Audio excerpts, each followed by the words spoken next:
الاضاءه كده تمام.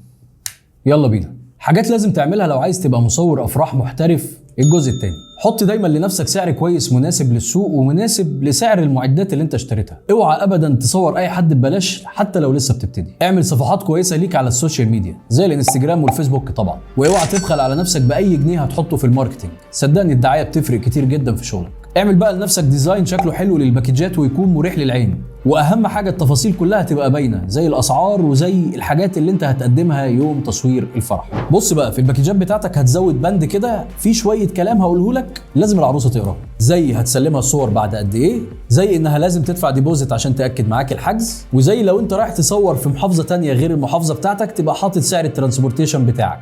وبرده بتزود بند تعرفهم ان الصور بتاعتك دي ممكن تتعرض على السوشيال ميديا. في عرايس كتير قوي ما بيحبوش صورهم تنزل على النت. شوف بقى شركه كويسه تعمل لك ديزاين حلو قوي للوجو بتاعك، وكمان تعمل لك ديزاين لشكل